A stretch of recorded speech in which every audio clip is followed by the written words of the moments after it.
फिलहाल इस व्यू का, इस दृश्य का मजा लीजिए। तो साथियों, आपका बहुत बहुत स्वागत है इस प्रस्तुति में जो हो रही है मनसा देवी के इस मंदिर हरिद्वार से। आप पैदल मार्ग से भी जा सकते हैं और इस उड़न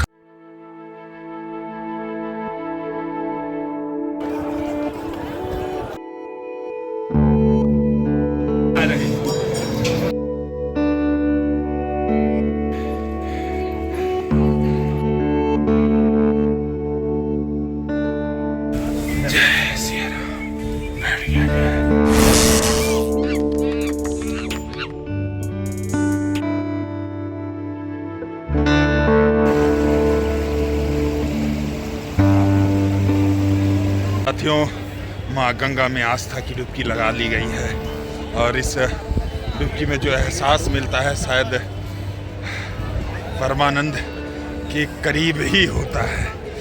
मज़ा आ गया, मतलब हिम्मत करते करते 5 डुबकी ले लिया गया है और कपड़े उपड़े पहन ले। पहले बढ़ रहे हैं जहाँ से उड़न खटोला मिलता है मनसा देवी और चंडी देवी जाने का।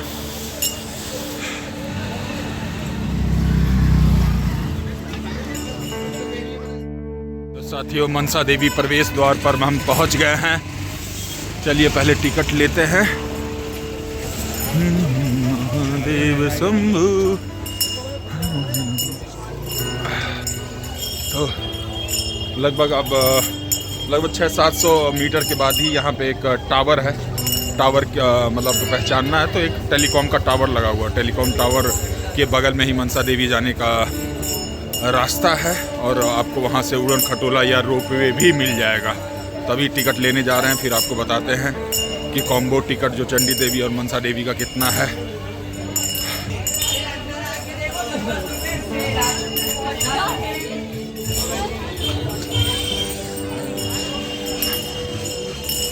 तो चलिए टिकट लेते हैं।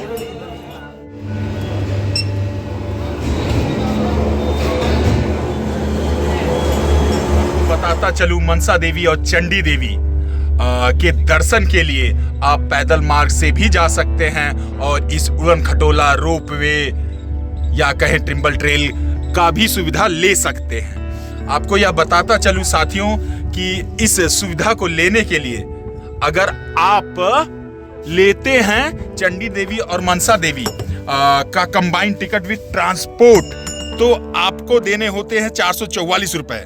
मैंने कंबाइंड वाला लिया था। अगर सिर्फ मनसा देवी के लिए रोपवे का यह सुविधा लेना चाहते हैं तो लगभग 129 रुपए, और चंडी देवी के लिए सिर्फ रोपवे का सर्विस लेना चाहते हैं तो 220 रुपए, और ट्रांसपोर्ट अलग से लेना चाहते हैं तो 95 रुपए। तो कुछ इस तरह या मनोरम घाटियां। और आपको बता दूं, यह जो पर्वत है इसको बिलवा पर्वत बोलते हैं। तो बिलवा पर्वत पे मां मनसा देवी यहाँ पे विराजित हैं। और साथ में यह भी बताता चलूं साथियों कि चंडी देवी और मनसा देवी हमेशा एक साथ ही वास करती हैं। तो आपने जहाँ पे भी मनसा देवी का मंदिर देखा होगा वहां पे चंडी देवी का मंदिर रहता ही है। और यहाँ से आप देखिए हरिद्वार के हर की पौड़ी का एक विहंगम दृश्य, बहुत ही सुंदर, बहुत ही अनुपम। एक आप देखिए वो सामने दिखाई दे रहा ना पर्वत पे, वहां पे वो है नील पर्वत, उसपे चंडी देवी है। वहां तो आपको ले चलेंगे। मगर ये देखिए हर की पौड़ी हरिद्वार में पूरे घाटों का एक विहंगम दृश्य यहाँ से आप देख सकते हैं। और मुझे लगता है कि मैं आखिरी चरण में हूँ इस रोपवे का। बहुत ही शानदार व्यू आप यहाँ से प्राप्त कर सकते हैं हरिद्वार के इस सप्तपुरी पवित्र स्थल का। फिलहाल वाकई में मैं पहुंच चुका हूं। हर हर महादेव, जय शिव शंभू, जय भोलेनाथ। तो मैं अकेले था इसीलिए मुझे अकेले ही बैठाया इस डब्बे में, बट काफी अच्छा है। जय शिव शंभू, जय भोलेनाथ। अब हम पहुंच चले हैं। जय मनसा देवी। आपको मनसा देवी से जुड़ी हुई कथा, उनके दर्शन और पूरे इस परिवेश को दिखाते हैं। तो चलिए आगे आपसे जुड़ते हैं। यहाँ से उतरने के बाद ये देखिए हम पहुँच गए हैं। धर धर लगभग 2-3 मिनट लगता है, आप पहुँच जाते हैं। बहुत रफ्तार में भाई, थोड़ा स्लो कर लो गुरु। अकेले बैठे देख रहा, पूरा हिल रहा है।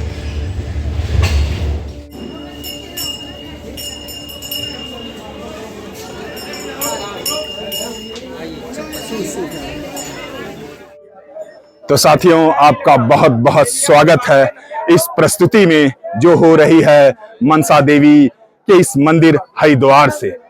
अभी हम इस प्रवेश द्वार के समीप ही खड़े हैं, तो सोचा यह वक्त शायद उचित है कि जितनी हमें कथा पता है मनसा देवी के, उसके बारे में चर्चा कर लें। तो मनसा देवी मतलब इनकी उत्पत्ति मन से हुई है, और किनके मन से? कश्यप ऋषि के। और उस शक्ति में जिस तेजपुंज का कहें उपयोग हुआ है वो महादेव का कहा जाता है। जिस तेजपुंज से कार्तिकेय का जन्म हुआ है, उसी तेजपुंज जब महर्षि कश्यप के मन पे पड़ती है तो उनसे मनसा देवी की उत्पत्ति या कहें उनका जन्म होता है। इनसे यदि महत्वपूर्ण कथा की बात की जाए तो एक बार शिव जी को जो उन्होंने कालकूट विष पिया था, उससे उन्हें काफी जलन महसूस हो रही थी। तो उस कालकूट विष का अंश, ताकि वो अपने पिता को इस कष्ट से नहीं देख पा रही थी, तो उसका पान भी कर लिया था। जब महादेव ने यह देखा कि एक मतलब पुत्री ने उनके इस असहज इस कालकूट के प्रभाव को उन्होंने ले लिया था, मां मनसा ने, तब से ब्रह्मदेव ने उन्हें एक तरह से नाग की माता का एक तरह से आशीर्वाद दिया था। और इनके नाग माता बनने के पीछे भी एक कथा जाती है। वह कथा जाती है, आप जानते हैं कि परीक्षित को सांप ने काटा था, और परीक्षित के पुत्र हुए थे राजा जन्मेजय, और राजा जन्मेजय ने यह प्रण लिया था कि पूरे ब्रह्मांड के सर्पों का मैं नाश कर दूंगा। तो वो यज्ञ तो करते हैं, मगर उस यज्ञ को जो रोकते हैं ऋषि आस्तिक, वो ऋषि आस्तिक जो बालक लगभग 9-10 साल के रहते हैं, वो मां मनसा के पुत्र हैं। और मां मनसा का विवाह हुआ था महर्षि जरत्कारु से, और यहां तक कि जरत्कारु इनको भी कहते हैं, मनसा देवी को भी बोलते हैं। तो नागों के जब वो जो आखिरी सांप बोलते हैं ना, तक्षक जब सरकने लगता है और आस्तिक जी मतलब रोक देते हैं, उस तरह से नाग का वंश बच जाता है। तो नाग वहां से इन्हें नाग माता का उपाधि दिए। वैसे तो विनीता और कद्रू वैसे उत्पत्ति के तौर से देखेंगे तो कद्रू है माता नागों की, मगर इस उपकार की वजह से नाग माता को उपाधि मिला मां मनसा को। और नाग पंचमी में भी नाग मनसा देवी की पूजा की जाती है। तो वैसे और एक जो समझ में आता है कि मनसा देवी और चंडी देवी हमेशा साथ ही रहती हैं। मुझे अब तक 2 ही मंदिर पता है, मनसा देवी का हरिद्वार, और यहाँ चंडी माता तो है ही है नील पर्वत पर, और दूसरा चंडीगढ़ और मोहाली, वहां पे भी एक पे चंडी माता है, एक पे मनसा माता है। तो यह कुछ थी जितनी कथा मुझे पता थी मां मनसा के बारे में। तो फिलहाल चलिए अंदर प्रवेश करते हैं और इस मंदिर का दर्शन करते हैं, माता मनसा का दर्शन करते हैं। धन्यवाद।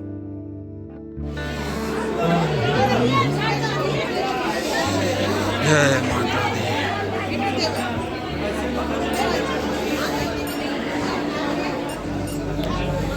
तो साथियों, मंदिर में प्रवेश कर चले हैं। ये रवि पेंटर अच्छा,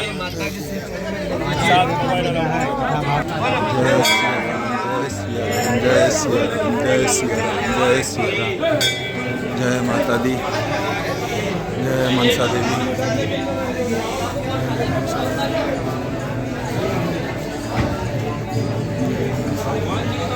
भगवान जी पूरी सृष्टि के दर्शन करा रहे हैं, उनको दर्शन करा।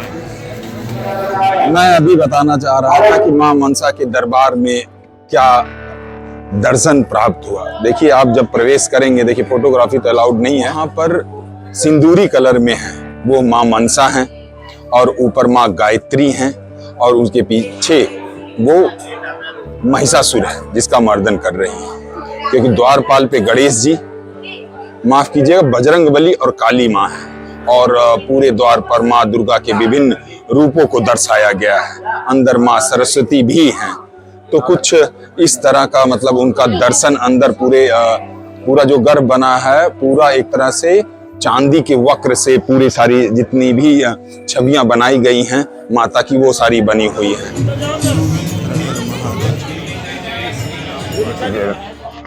प्राप्ति के लिए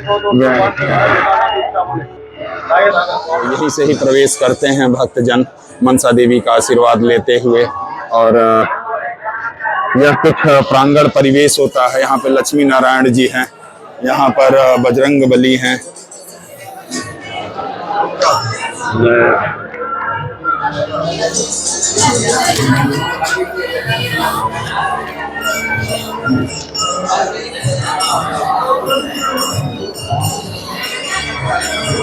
मनेसेश्वर महादेव,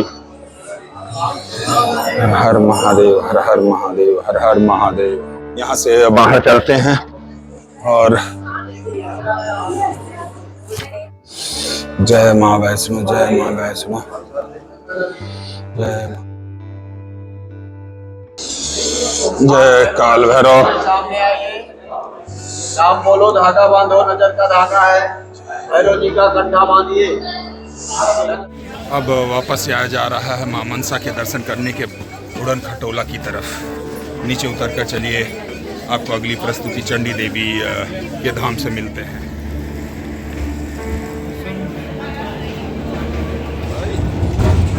जान लेगा क्या? तो साथियों, वापसी की शुरुआत हो चली है इस उड़न खटोला से। नीचे अभी जाएंगे हरिद्वार के हर पैड़ी के तरफ, मतलब अभी तो फिलहाल नीचे उतरेंगे, उसके बाद चंडी देवी चलेंगे। आप जो अभी एक विहंगम दृश्य देख पा रहे हैं, ये हर की पौड़ी का है और काफ़ी अच्छा आपको एक दृश्य, एक व्यू मिलता है यहाँ से, इस मनसा देवी मंदिर से, इस उड़न खटोला से या रोपवे से कहें। और आपको बताता चलूं, जहाँ पे मनसा देवी प्रतिष्ठित हैं, जिस पर्वत पर, यह पर्वत बिलवा पर्वत कहलाता है। और इसी के सामने ही, अभी तो कोहरा नहीं, से कोहरा भी नहीं है, ये सामने जो पर्वत दिखाई दे रहा है, इसे नील पर्वत करते हैं। और इस नील पर्वत पर माँ चंडी विराजित है और यहीं पे हमारा अगला गंतव्य है, डेस्टिनेशन है। फिलहाल इस व्यू का, इस दृश्य का मजा लीजिए।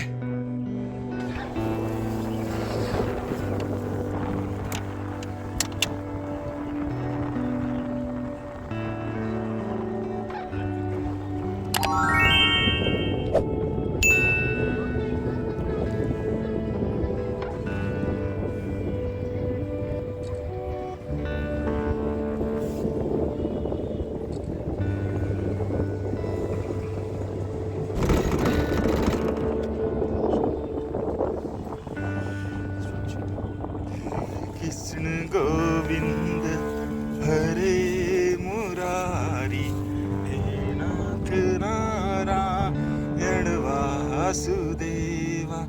हरे कृष्ण कृष्ण कृष्ण हरे हरे, हरे राम राम राम हरे हरे।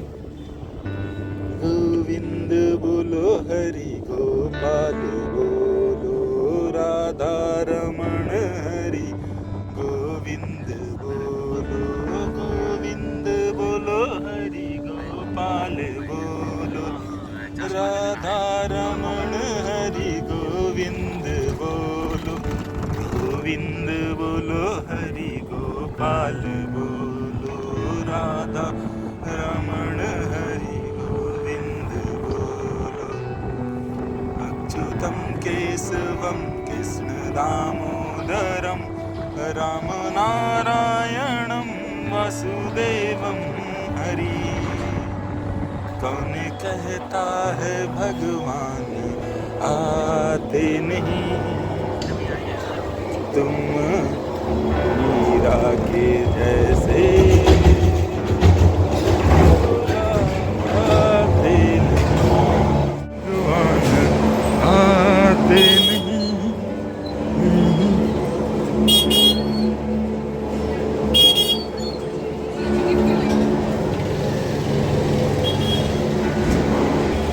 अच्युतं केशवं कृष्ण।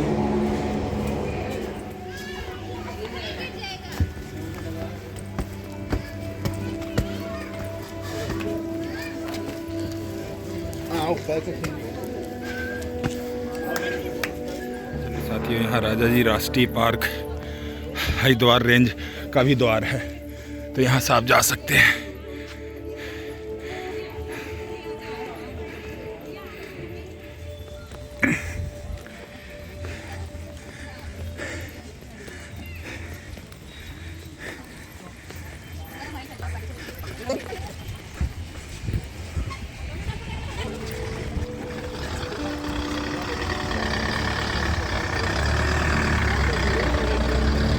पिछली प्रस्तुति में आपने मनसा देवी के दर्शन किए होंगे।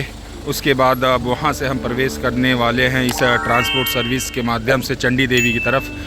तो आइए बैठते हैं, फिर चंडी माता के यहाँ पहुँचकर उनसे जुड़ी हुई कथा और वहाँ के जो दर्शन है वह कराते हैं आपसे।